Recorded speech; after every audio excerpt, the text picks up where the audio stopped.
Leninism and Bioleninism, posted on January 21st, 2018 by Spandrell. So we left with the early evolution of Western liberal parliamentary system. In economics, there's this great concept called the invisible hand.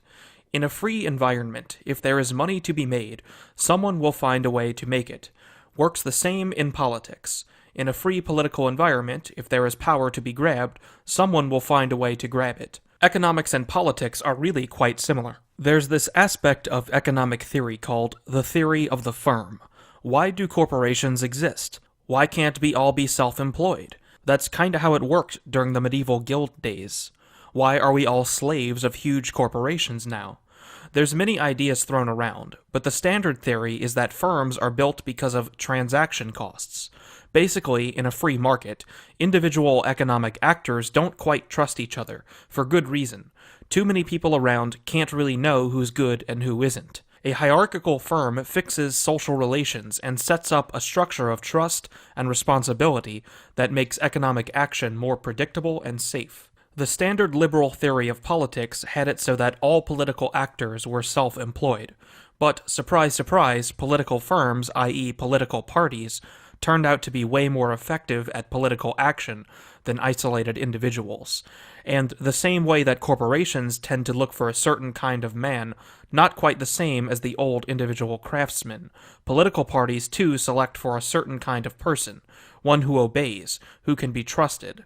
That was the seed of Leninism, and oh boy did that seed grow. The thing about firms, or any organization really, is that there are no fixed limits in how large they can grow, and how many things they can make.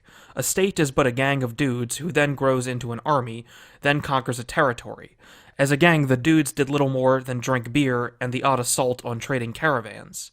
But eventually they grew into a state which does pretty much everything. Plenty of examples of that in Chinese history. For something closer to home, the East India Company started trading spices, then ended up ruling over 400 million people.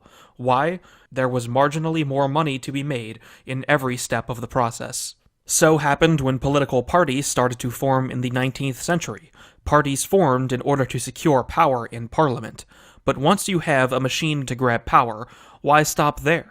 There's a lot of power out there outside of Parliament too, whatever the Constitution says. There's the executive and the judiciary too, for starters. There's the press, the power to shape opinion. There's education, the power to shape the minds of children, and their social relations as they grow. There are lots and lots of social groups around, and they all have power dynamics in them. Why don't eat them up too? If there is power to be grabbed, someone will grab it. And the liberal revolutions were all about putting power out there in the open, up to grabs. Well, surprise, surprise, people started moving to grab it. And as in the magical invisible hand, which builds up an efficient economy if you only let it do its job, the invisible hand of politics also did its job. Economic firms are built around the pursuit of profit, and they grew through the joint stock corporation. Political parties are built around the recruitment of low-status or compromised, i.e. potentially low-status people, and the promise of delivering high status to followers and voters after power is grabbed. We all know how efficient and sophisticated profit-pursuing mechanisms have evolved. Liberal politics were also this primordial soup where power-grabbing mechanisms were to evolve.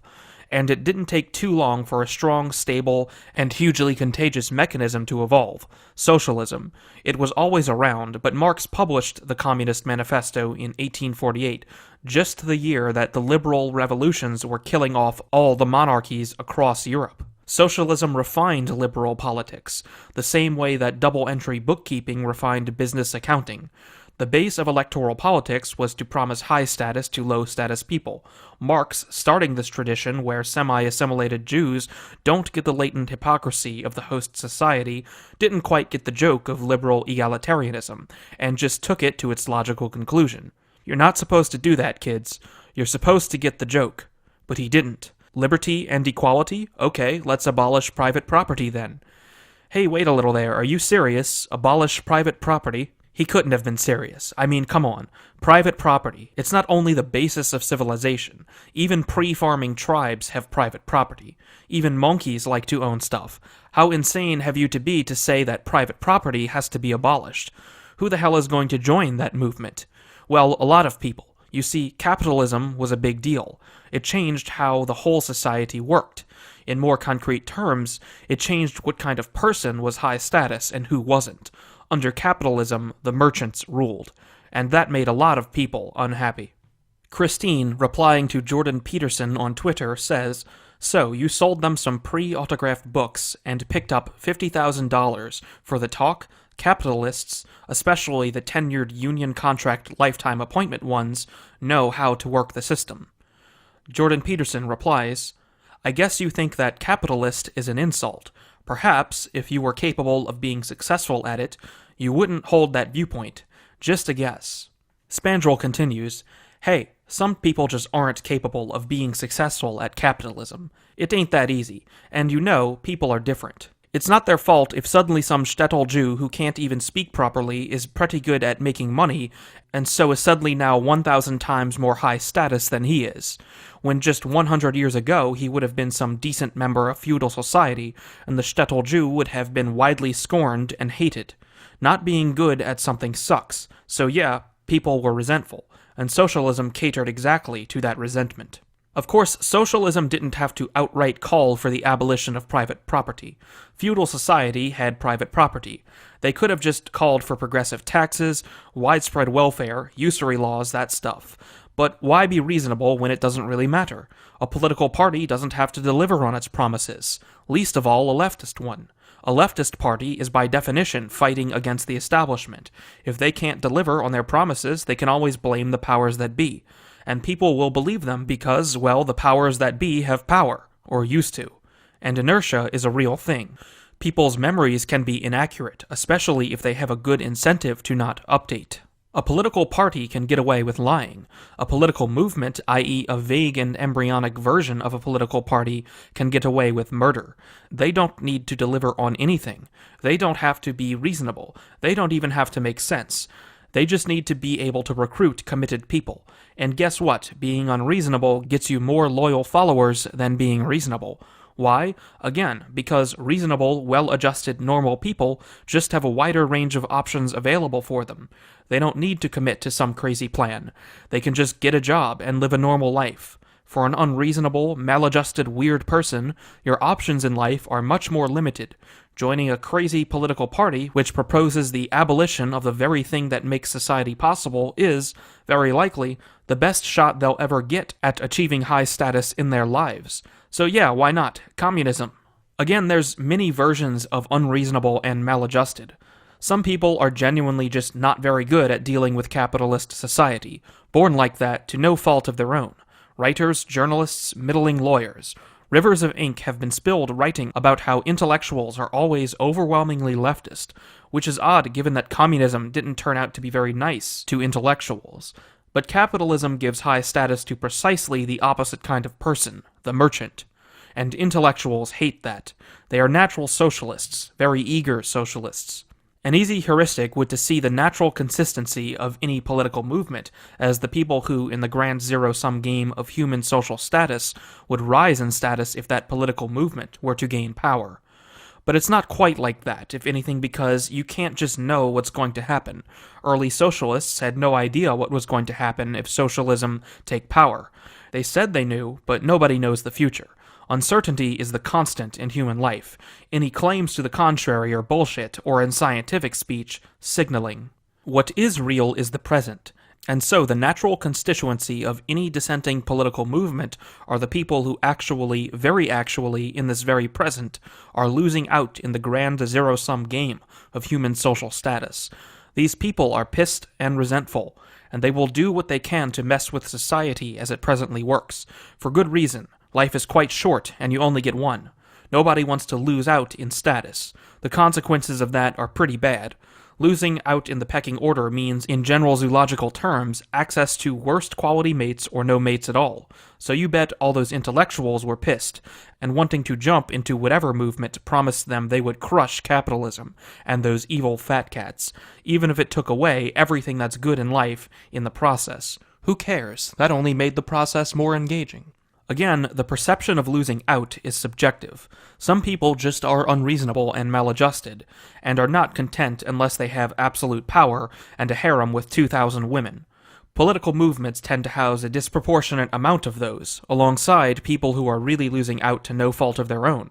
A lot of people are losing out due to bad choices they did earlier in life, say, studied puppetry instead of something useful. So they are losing out, and it's their own fault, but they can't do anything about it either, and so they join up the ranks of the opposition.